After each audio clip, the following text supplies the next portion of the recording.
अपनी जानों पर खेलकर मुसलमानों ने हजारों यहूदियों की जान बचाई। ये बात पहले बहुत कम लोग जानते थे, लेकिन सन 1991 के बाद ये सच्चाई लोगों के सामने आने लगी। दुनिया जानती है कि द्वितीय विश्व युद्ध के दौरान हिटलर के समर्थकों ने यहूदियों पर जुल्म ढाने में कोई कसर नहीं छोड़ी। इसमें लाखों यहूदियों को बहुत बेदर्दी से मार डाला गया। लेकिन उस वक्त नाजियों के नियंत्रण वाला अल्बानिया एक ऐसा देश था जहाँ के मुसलमान बाशिंदे अपनी जान पर खेलकर यहूदियों को बचा रहे थे। ये तस्वीर यूरोप के मुस्लिम बहुल देश अल्बानिया के एक म्यूज़ियम की है। अल्बानिया के दक्षिणी किनारे पर बसे शहर बेरात का ये म्यूज़ियम अपने ख़जाने में यहूदियों का 500 साल पुराना इतिहास, उनकी कहानियों समेत तमाम धरोहरों को सहेजे हुए है।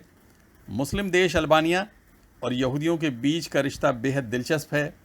माना जाता है कि अल्बानिया नाज़ी शासन के तहत आने वाला इकलौता ऐसा बाल्कन राज्य था जहां द्वितीय विश्व युद्ध के बाद यहूदियों की आबादी बढ़ गई थी। आबादी बढ़ने का कारण वहां बसे ऐसे साधारण परिवार जिन्होंने अपनी बहादुरी की दम पर नाज़ी यातनाओं से भागकर आने वाले सैकड़ों रिफ्यूजियों को पनाह दी थी।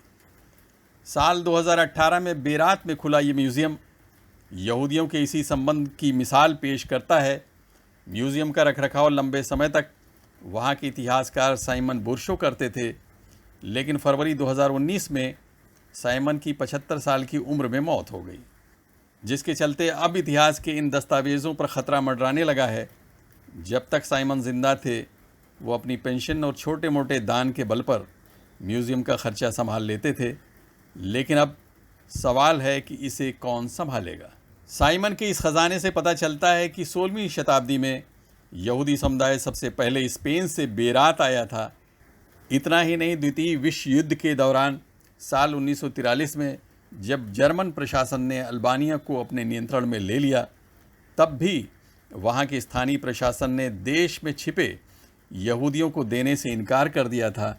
इसी वीरता और शौर्य का नतीजा था कि युद्ध के दौरान वहाँ यहूदी आबादी कई सौ से बढ़कर 2000 के पार हो गई थी। कैसे सत्ता तक पहुंचा हिटलर? प्रथम विश्व युद्ध के बाद 1920 के दशक में जर्मनी की हालत बेहद ख़राब थी। 2 वक्त का खाना जुटाना तक बड़ी चुनौती थी। ऐसे में देश को राजनीतिक स्थिरता की ज़रूरत थी।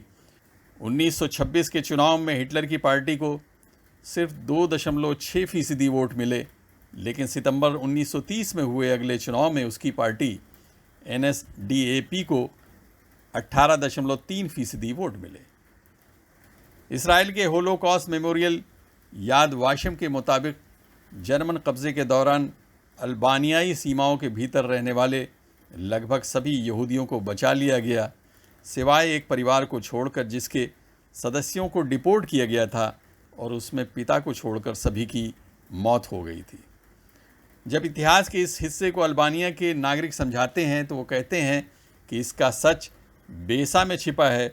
बेसा इनकी तहजीब का हिस्सा है जो कहता है कि किसी भी सूरत में वादा निभाना चाहिए।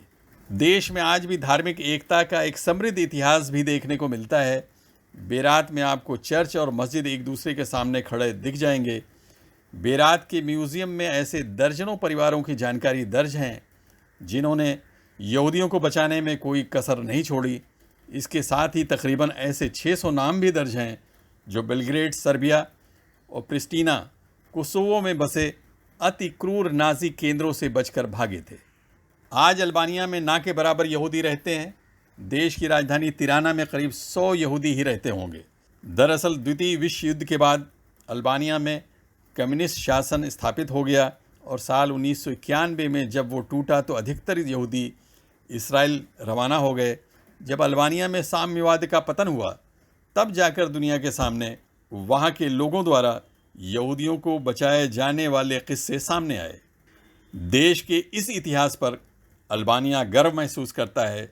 सरकार हर साल होलोकॉस्ट रिमेम्बरेंस डे मनाती है और तिराना में एक प्रदर्शनी लगती है।